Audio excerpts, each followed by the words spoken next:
to 820 kilograms seized of fentanyl. That's enough to kill 250,000 people. Over 3,000 firearms seized, 350 gang cases, 3,000 cases against violent criminals. That's not my question.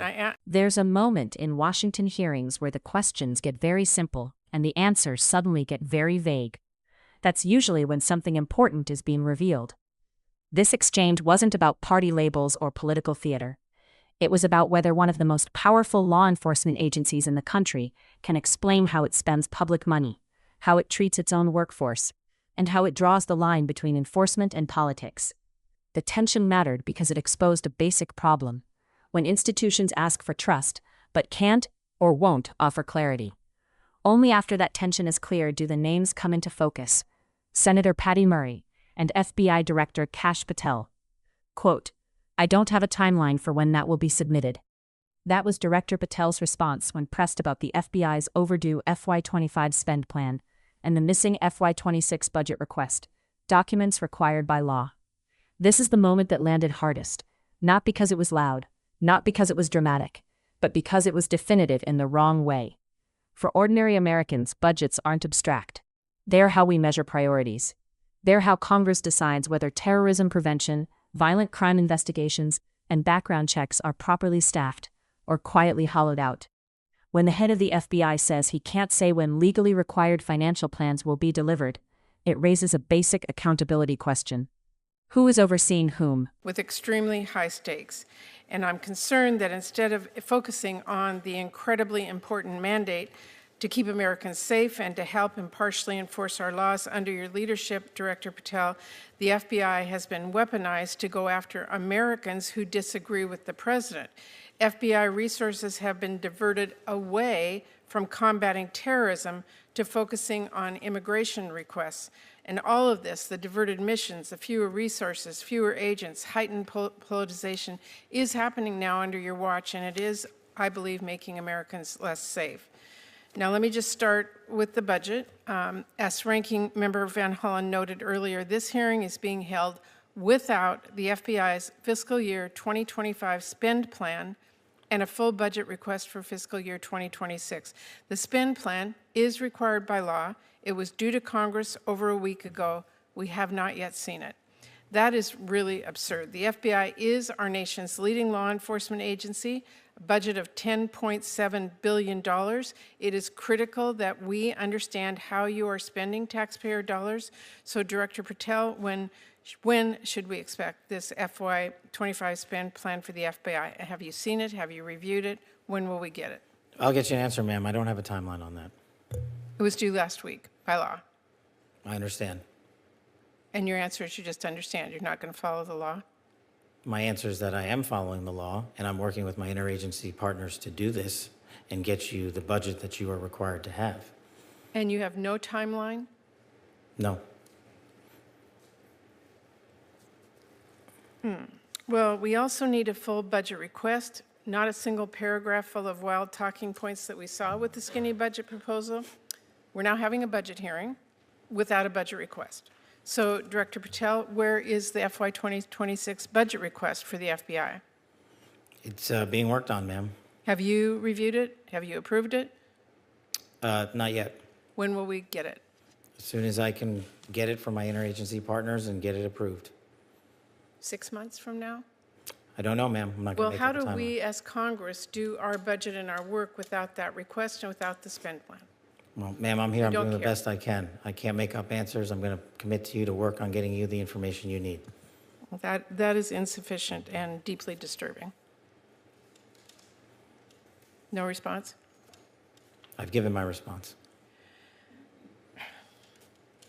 Well, the FBI is already down 1,900 employees since 2023 as a direct result of the Fiscal Responsibility Act. And under the Trump administration, FBI agents, analysts, linguists, cyber experts, and scientists are being asked to do a lot more in order to keep us safe. Director Patel, we all know that budget cuts will reduce the FBI's ability to counter threats of terrorism, and it will hinder its ability to keep pace with firearm background checks and shutter operations that combat violent crime, drugs, gangs, and transnational organized crime. Now, I understand that you told our House colleagues yesterday that you don't want to reduce the FBI workforce, meaning that you disagree with what President Trump is proposing? No, I agree that we can sustain the mission with the proposed budget, and I agree with the budget. And as I said yesterday, I believe that what I said was I can do more with more. And I gave examples of what more we could do if we were given more. Well, it's different than what you told the House yesterday. So what are you communicating to the President and the White House about what you need? And again, we don't have a budget request from you, so I'm not sure what you're asking us for. I'm not asking you for anything at this time. You can operate without a budget? I never said that. Well, this is unprecedented. Okay, well, let me just go to another topic since you're not going to answer that. The FBI partners with state, local, and tribal law enforcement organizations. They provide critical intelligence and operational capabilities to combat violent crime and gangs and terrorist threats, fentanyl trafficking, challenges that our local communities really can't face alone.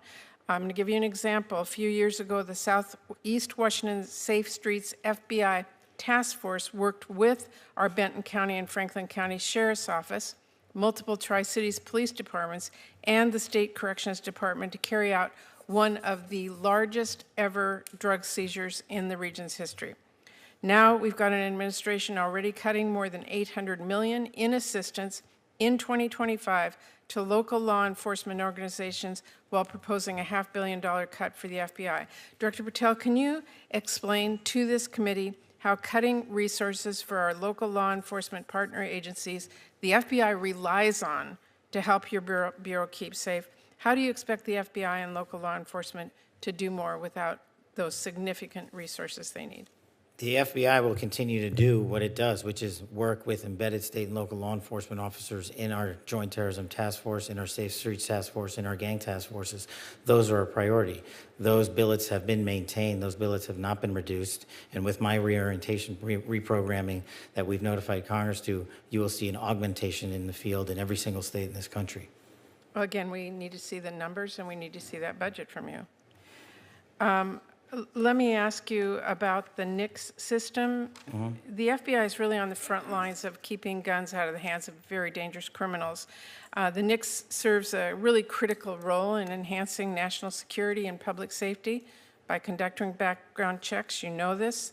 They are supported by the vast majority of American people, and I wanted to ask you this morning, will you commit to continuing to fund and run the FBI background check system? Yes. Thank you. I want to ask one final question here, Mr. Chairman. I want to talk again about how the FBI is focusing its resources. President Trump has turned the Department of Justice into a tool to go after his perceived enemies, and many of the actions we have now seen at the FBI are alarming. The FBI has reassigned and pushed out career FBI agents for political reasons. We have seen fear and intimidation promoted throughout the Bureau, including by polygraphing your own staff. We've seen the arrest of a sitting judge in Wisconsin. And during your confirmation hearing, you committed that there would be no politicization, no retribution at the FBI under your leadership.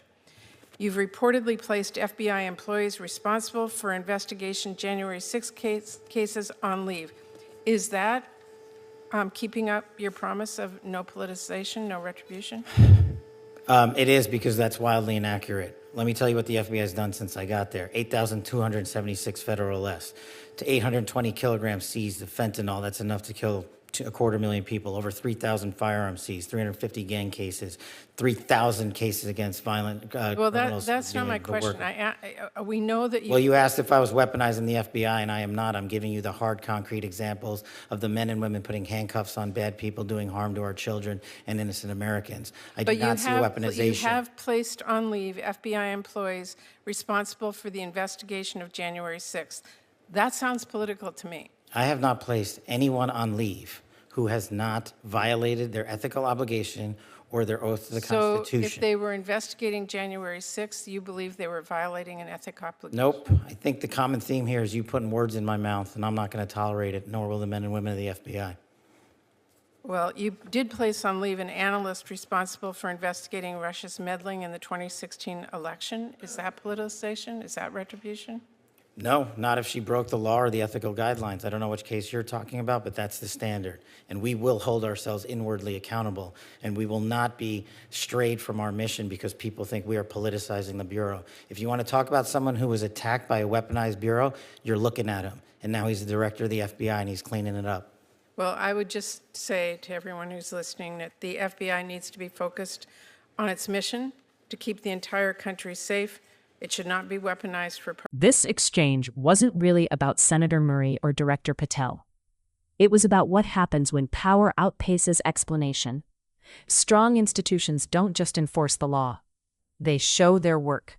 And when they can't or won't, the damage isn't political. It's public.